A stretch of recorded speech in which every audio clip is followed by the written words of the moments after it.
Welcome to Deal to Heal with E. James podcast. On this podcast, my guest and I will discuss topics and ways to help us to heal in every area of our lives. I believe that everyone can live a life that is happy, healthy, and whole. So I'm on a mission to help people to deal, heal, and fulfill. Deal with your problem, heal from the pain, and fulfill your purpose. Thanks for tuning in. Let's get to it.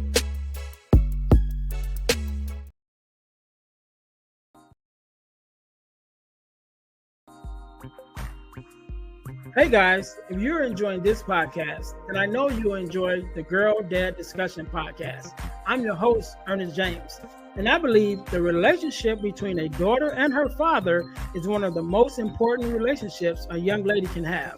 And therefore, my mission is to promote the daddy-daughter relationship by sharing the voices of girl dads to the world. So check out our podcast on every platform where podcasts can be listened to. And if you want to watch the podcast, check us out on our YouTube channel. Again, that's the Girl Dad Discussions podcast with your host, Ernest James. All right, welcome to the Deal to Heal with E. James podcast. I am your host, Ernest James, and I believe that everyone can and should live a life that is whole, healed, and healthy. And therefore, I'm on a mission to help people to deal, heal, and fulfill, to deal with your problems, to heal from the pain, and to fulfill your purpose. Thank you guys once again for tuning in to the Deal to Heal with E. James podcast. If you haven't already, make sure that you listen, like, subscribe, and share our podcast on all of our social media platforms. Also, make sure you guys are checking us out on our new YouTube channel. Let me bring that up. My computer has a little delay today, but make sure you guys are checking us out on our new YouTube channel, which is the Deal to Heal Podcasting Network, where you will find the Deal to Heal with E. James podcast, which you are listening to right now. But not only that, you'll also find our sister podcast, which is the Girl Dad Discussions podcast. On that podcast, I talk to other girl dads like myself in order to combat the narrative of the absent father and the fatherless daughter. And so I want to make sure that you guys check that out. Also, our product of the week, as you guys know, we are a self-sustained podcast, and the way that we stay on the air is by bringing you amazing products for you to purchase. And so our product of the week is our purpose journal, as well as our purpose planner, because I believe we ought to journal in order to be remember where we've been and where we are, as well as plan for our future. So you can get your copy of our purpose planner and purpose journal on Amazon. The links are in the descriptions of the podcast below. Also, there's other great information and opportunities in the descriptions as well. So you want to make sure that you're checking out descriptions. Again, make sure you guys like and subscribe to the podcast on our YouTube channel, as well as your listening platform, so that you don't miss an episode, because we have amazing episodes with amazing guests. And today is no different. Today, just like any other day, we are blessed with a guest, Mr. Michael. How you doing today? How you doing, Ernest? I'm grateful to be here. And calling me amazing, it depends on the audience, you know, who you talk to about that. But yeah. Well, thank you so much for being on. Thank you for taking out the time to come in and share your story with us, because you could have been doing anything else with anyone else, but you're here with me and my listeners, and so we definitely appreciate it. So, Michael, do me a favor, introduce yourself to me a little more, and to my audience. Tell us a little bit about who you are and what it is that you do. Yeah, so my name is Michael Bugary. I'm from California, but now I live in Northeast Ohio. I'm currently a motivational speaker and an author of a book coming out called The Disease of Me. I'm a former Division I and professional athlete. I played baseball at the University of California, Berkeley, and with the Red Sox organization. And I'm also a recovering opiate addict and a brain cancer survivor. And so now I found new purpose in speaking and sharing my story, and to help others going through challenging times, to, you know, share my experience about how I got through it, and hopefully that it can help somebody else. Yeah, that sounds amazing. definitely want to jump into that story. So let's go back. Let's actually go back even before the baseball days, right? Because I think that's Yeah, probably kind of where the interest of the story starts. But I'm always interested in finding out who you were before yeah, that, right? Like who was yeah. the original Michael, just growing up as a young kid with big dreams. Tell us a little bit about that story of your backstory of who you are, who you were, just coming up into even before the major leagues and things of that nature. Absolutely, yeah. So I came from a military family, and my family, traveled around a lot. And I think for me, that was part of the reason why felt like I never fit in.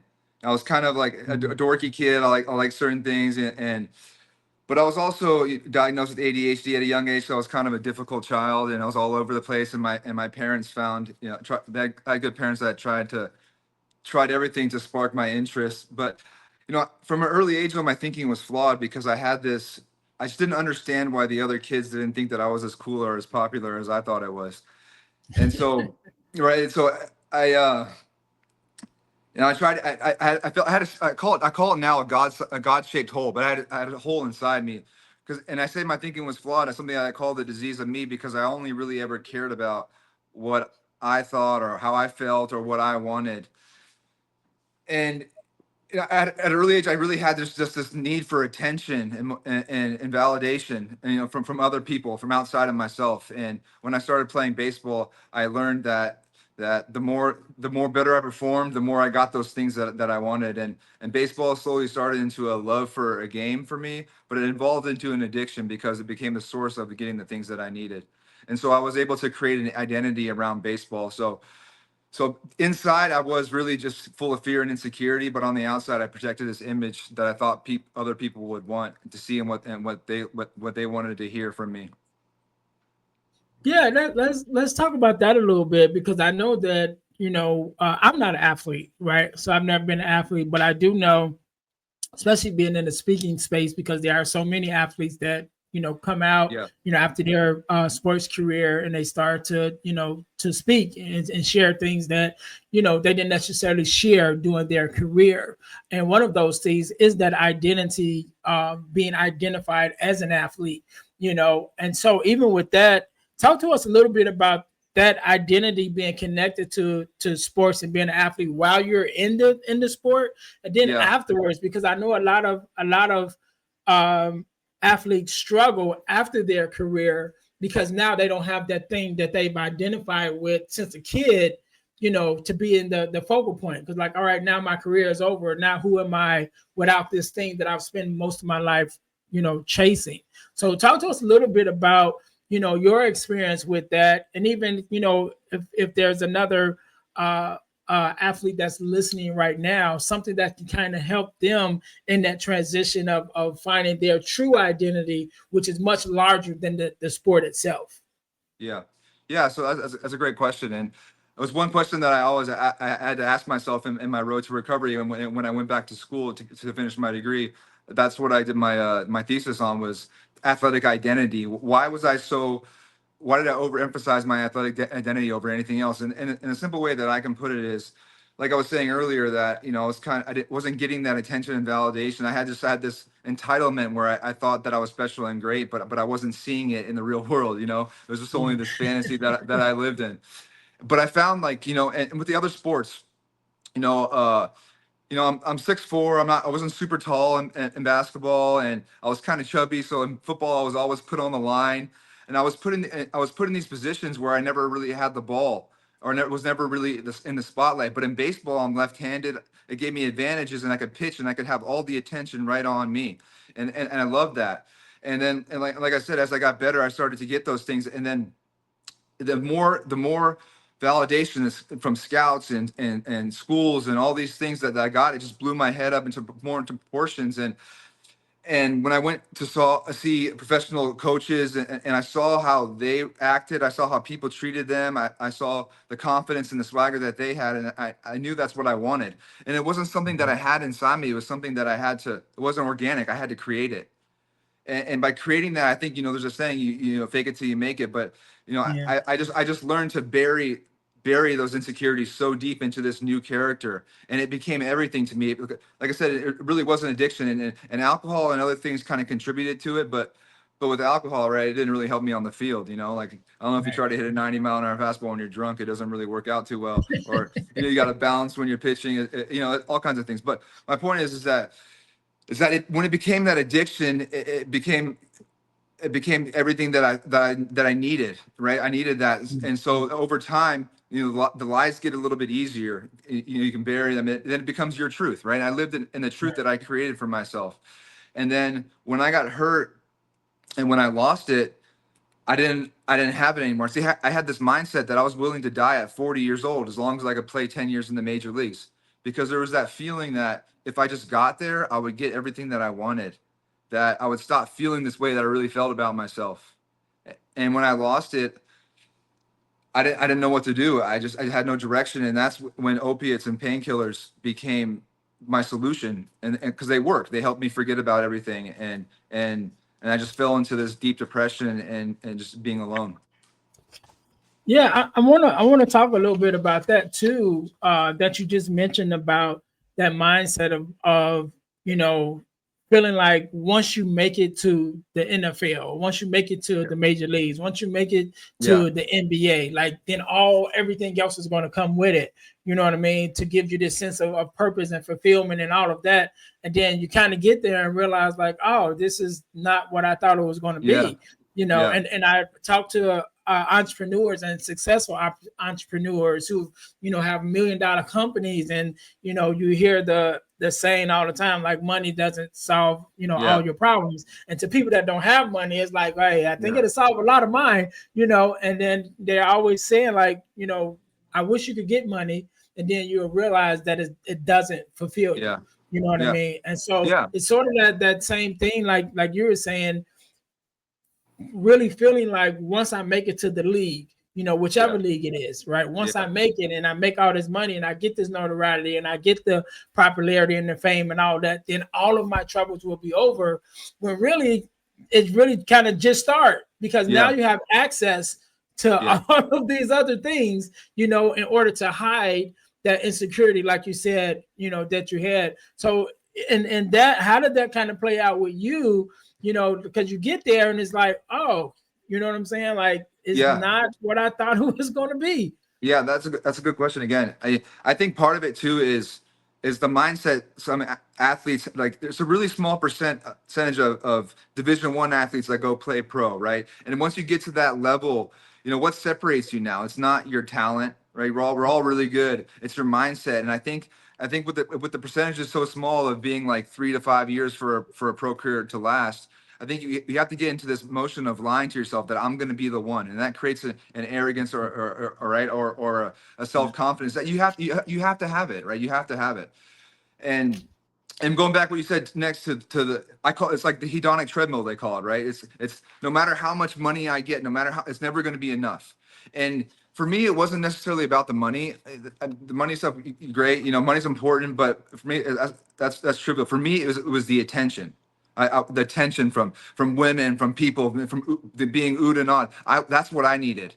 And I realized, because I got hurt before I ever really made it anywhere. I got hurt really early in my second season. But what I realize now is that it never would have been enough. The attention, the million people, whatever it would have been, it would have never been enough, because I would have kept needing more. I would have kept needing more and needing more and needing more. So ultimately, I would have done something that would have blown my career up anyway. Because it is an addiction, and like you said with the people about money, we chase this one thing, we think it's going to give us all the things that we want to, but it's not. Because what really gives you that satisfaction is your real self-worth that comes from within, right? Of doing the right things, of helping others, of just being good into the world. That's where it becomes enough. Where am I enough? And I think that's what we put it all into, in our identity, into whatever it may be, a job, a sports, whatever it is. It's that feeling that we're just trying to be enough. And when reality, it was there all along for me. Yeah, and I think that's amazing point that we all should have it, even in our everyday lives, and those of us who are not professional, sports, athletes and things of that nature, but that realization that you are enough in whatever it is that you're doing, wherever you're operating in your life, like you are enough in that space. You are enough to show up as your authentic self. You are enough to be just who you are and to be accepted for that, without the performance, without the accolades, without the spotlight. You're like, no, I'm still enough over here in the corner drinking my coffee by myself. Yeah. You know what I mean? Which Yeah. is kind of what I do, Yeah. and it's like Yeah. I'm still good. You know what I mean? Yeah. And I think that's amazing thing for us to have. But I wanted to go a little bit more sort of on the other side of it, because you talked about, you know, getting to the point where you kind of lose the Yeah. I don't know if you lose the career or the career ended or whatever, and then now you're finding yourself in different spaces and experiencing different what is the word? Adversaries, not adversaries, but that's not the word I want to say, but challenges, right? Yes. Yeah. And so, you find it you in this new space. So how did you begin to overcome some of those challenges and those new challenges, that you're facing now? Because again, once you separate from the career, which Yeah. that's been like your main focus the whole time, then we get to this identity crisis of, okay, who am I without the ball? You know what I Yeah. mean? And Yeah. so you got new challenges. So how did you kind of face those challenges and begin to overcome those? Well, I didn't, to be honest with you, right? I didn't, and that's why I turned to painkillers, and I think I still I didn't know who I was when I got hurt, and I had all these people around me in my life, and that's when I talk to young athletes and I tell them, I say, raise your hand, how many people do you have in your life that aren't affiliated with your sport? Because Mhm. pretty soon when you lose that sport, all of those people are going to go away too. Right. And that's just the reality of it, right? There's a lot of people that are banking on your ship rising because it's going to rise their ship too, and I didn't really understand it. I thought these relationships were real, but how could I ever have a real relationship with anybody if I didn't have a real relationship with myself, right? Right. And so what I did was then I just started wearing masks, right? So I stayed around in the baseball arena with all these other people because that's where I got the most attention and respect. So I would coach or do lessons, and I'd wear this mask, and these people would see this version of me, and then I'd have this version of me somewhere else with my family, whatever it may be. And then behind all those masks was me, dying on the inside, using painkillers to get or amphetamines, Adderall to get through it, and I was just caught up in this addiction web of lies of denial where I was unwilling to face the truth, but I was just keeping up appearances. And slowly, as my addiction progressed, as I kept getting more and more bad news, that's when eventually it involves just harder drugs. And then when the harder drugs get into your life, like heroin, you don't have the capacity to live up those dual lives anymore. And then people start to take notice. And yeah, so to answer your question, I didn't handle it not till later on, and I just kept falling deeper and deeper and deeper until eventually into brain cancer. Wow. Wow. Okay. So let's fast forward, right? Because you said you Yeah, didn't handle it at first until later on. So yeah. how much later on was it when you kind of started to get a hold of it? And then what was your strength? What were the things that kind of helped you in that moment to start, getting on the other side of it? Yeah, so there's a few. I call them turning points, right? I had a few of them. I had a few. Some of them were introspective, and some of them were spiritual in a sense too, right? And there's been a lot of people to help me along the way. I wish I can say that there was one thing. I Mhm. got introduced to my therapy dog. He's a big story. He's a big part of my story. How I learned to recover. But I think the biggest thing was that moment when I call it a spiritual experience because that's what it was. Is a moment where I realized what kind of jerk I am, and it was just a moment of honesty and clarity where hey, I always knew that I had problems. I always knew that I was hurting people, but it went from my head to my heart. They say it's the longest 18 inches, right? From your head to your heart. And, Right. and where I really felt the damage and the hurt that I was doing on other people. And then with that honesty came a willingness to do things differently, to see myself in a certain way, and then just start to slow trudge to working myself back. But yeah, no, there's a lot of influences. I have a great family that was always been supportive of me of the times that I wasn't there. But there's also to this moment after my brain cancer and after I had really intense chemotherapy and radiation that just messed my whole nervous system up. I had a really rare type of tumor, and I was at a point of being physically, spiritually, and mentally broken. And I remember laying on my floor, I call it the limbo of agony. I was in too much pain to sit still, but I was in too much pain to move. Right. I just didn't know where else to do. And I faced a point in my life where I just, I either had to die, right, or give up or do something different. And I attribute that ego with baseball and sports that never allowed me to give up, and that's a big thing that what I gained from it. But that moment where it was so powerful, where I just decided to do something different. Hey, maybe you are wrong, you know.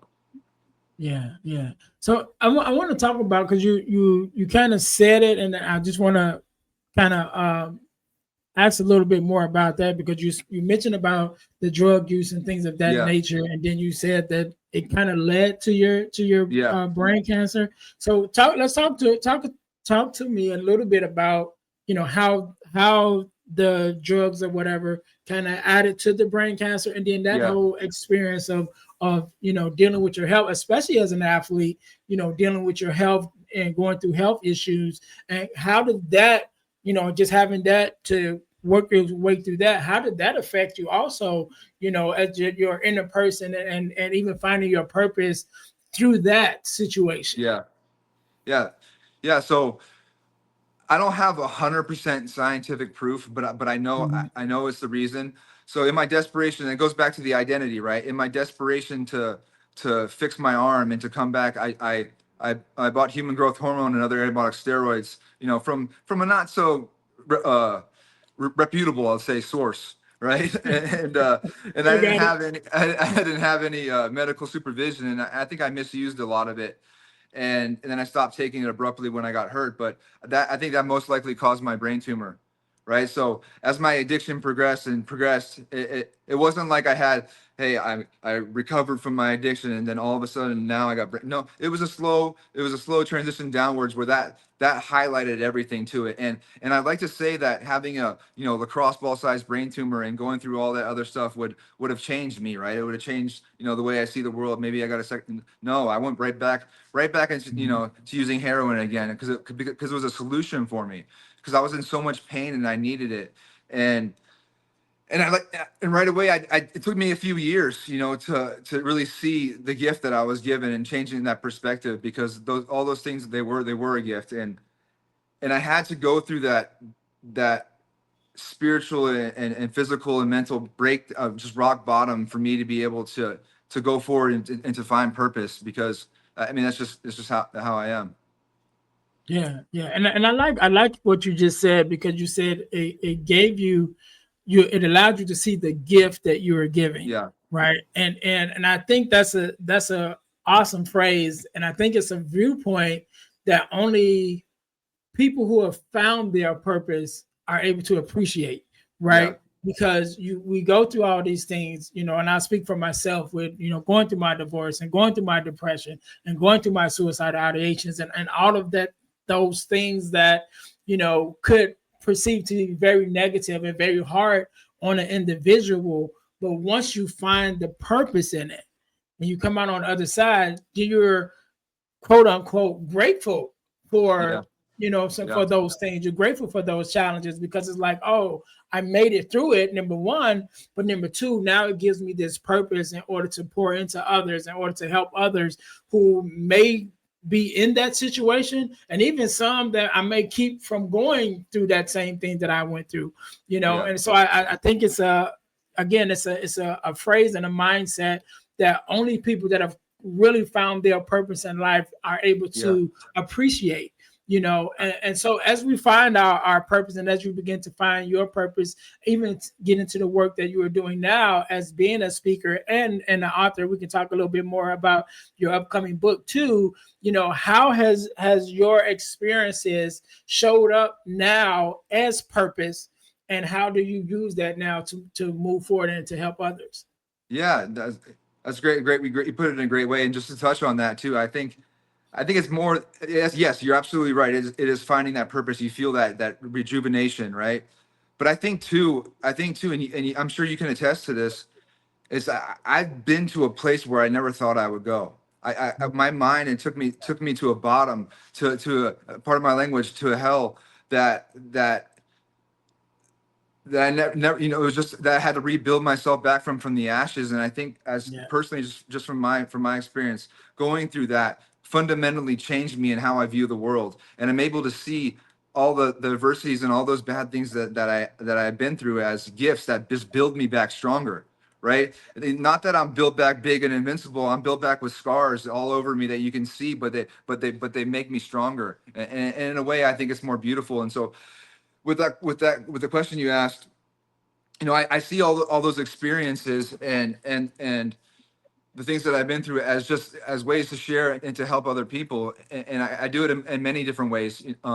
One big way is with my therapy dog. We're a big part of university hospitals, and he's a therapy dog for the. Yeah, I originally went there to see the children at Rainbow Babies in Cleveland, and now we visit the cancer centers. And when you get in there, and they can see some of the cancer patients, when they see me now and see how I look, and they hear my story about what I went through, I can just, we have these conversations where I'm in tears and they're in tears, and they can see that, not only can they, through my experience, that they can survive the worst thing that they're facing, but that they can possibly thrive too.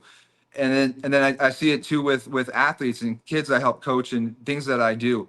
Hey, you know what? Maybe it's a good thing. I play baseball year round all the time, and I made it my whole life. Maybe you should play some other sports or take some breaks or do some things. And I can encourage it in that way. Or with addiction, I speak to addicts all the time and just share my story about how I went from top athletic glory just a few years to a family pariah at rock bottom. So I think there's all these ways, but the main way that I try to do it, Ernest, is through attraction rather than promotion. It's how I live my daily life, right? I have to change my mindset of not uh, why I am the way I am. Why I am the way I am is simple, right? I just like to get high and avoid my problems. That's just, it's that simple, right? And or then it goes into you get into the why me phase, not the why me, like why did all this bad stuff happen to me, but why was I spared, right? You see these, I go visit these kids with 5-year-old kids with brain cancer, and it's just it breaks my heart. But why am I the one that's been able to fully recover? And I can't get lost in that, because that's back in me again. I have to go to that mindset now of what do I do about it? What do I do with the gift that I've been given? And I have to do that every day in my life, and how I wake up and how I interact with others and how I treat my family and how I make living amends to all the people that I've hurt, because I can't say sorry anymore because my words don't mean anything. So how I have that purpose is just how I live, right? How I live every day. Yeah, I love it. I love it. And talk to us a little bit more, or should I say more? Talk to us about your book now, because now you're living this life definitely Yeah. different from how you were as a athlete. You're living this life, and you're uh, turn your vision more into service, right? Yeah. The service of others, instead of looking for that spotlight for yourself. And so you're a speaker now, and also upcoming author. So tell us a little bit about the book. Yeah. So the book is called The Disease of Me. It's how losing my professional baseball career, drug addiction, and brain cancer saved my life. And so I think the idea behind the book was, I'm just new into this motivational speaking world. I'm like, all right, I need to have a book, right? All these other guys have books, so I need to have a book. So that was my. I didn't intend to be an author, right? That wasn't my goal. But when I sat down and Right. started writing it, and I had done journaling and all these other. That's why that was cool. Your product of the week, the purpose journal. But I'd done writing and other things, to kind of help me. But when I started writing this book, it became such a healing process for me, and I poured my heart into it. And hey, I thought, now that I've written 350 pages and I'm all done, and now let's just get it published and kumbaya, right? But that's not how it works, right? So I have to. I'm going through editors, and I'm working on publishing process. And so I was hoping to have it by the end of the year, but I think it's going to take me a little bit longer than that, because I want to make sure that I do it right. There's a lot of people and things in my story that I want to make sure that I'm not putting in harm's way or stuff. I just wanted to really be focused on me, because it is a memoir, so to speak, but there's a lot of it's my path to self-discovery, really what it is. How I went from rock bottom to how I learned how to be comfortable with the flawed human being that I am. Yeah, I love it. I love it. Man, Michael, you got a amazing story, right? And I'm so glad you came on to share it with us today. Before we get out of here, I want you to leave us with a word of advice, inspiration, however you feel, and also with your social media handles and things of that nature, so we can find you and support you. I'll give you a couple seconds to think about that. To my listeners, thank you guys once again for tuning in to the Deal to Heal with E. James podcast. Make sure that you guys are checking us out on our website, thedealhealfulfill.org, which is our main website. It's going to be under construction soon, so because I want to really update it. It's kind of outdated. But you also can go to ernestjamesspeakslife.com. And that's ernestjamesspeakslife.com, which is my speaker's website, to have me to come out and be a speaker at your school or organization, or to facilitate a workshop. So, which is some of the things that I do. So make sure that you guys, again, going to dealhealfulfill.org, which is our main website, and the Ernest James Speaks Life.com website, in order to see what I'm doing as a speaker, and possibly have me come out to work with your organized school or organization. Also, make sure you guys go to ebooks by ejames.com in order to check out some of the ebooks that I have written. I have an ebook called From Males to Men, which is a male mentoring ebook for young boys. I have an ebook called The Core Four, which is the 4 core values that every daughter should get from her father, which is also a book that we talk about on the Girl Dad Discussions podcast, because I think it's very important for us as girl dads and fathers to make sure that we are pouring into our daughters correctly. And one of my favorite ebooks that I've written is called Forgiving Me, the 4-Step Guide to Self-Forgiveness. Definitely want to make sure that you guys check that one out. Again, that's ebooks by ejames.com. All of those ebooks can be found there. Also, our product, our inspirational t-shirt line, is also available at deal2healtees.com. That's deal, the number 2, healtees.com. Put some inspiration in your situation. Wear an inspirational tee and be inspired all day. That is our tagline. So make sure you guys go to Deal to Heal Tees in order to check out our inspirational t-shirt lines, as well as our podcast merch, which is our t-shirts with our podcast logos on it. Make sure you guys check that out. And last but not least, over the last couple of years, I've been blessed to be a part of an organization called the Forgiveness Mission.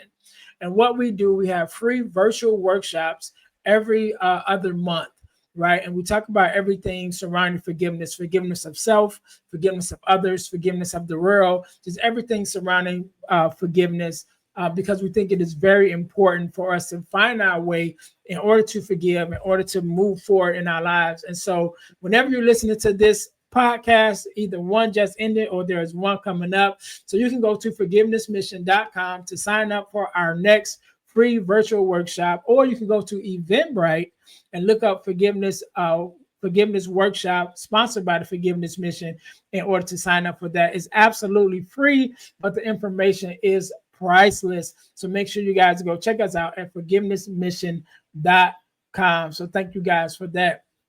Michael, again, I want to say thank you for showing up. Thank you for sharing your story, man. I really appreciate having you. I want you to have the last word, so the floor is yours. Okay.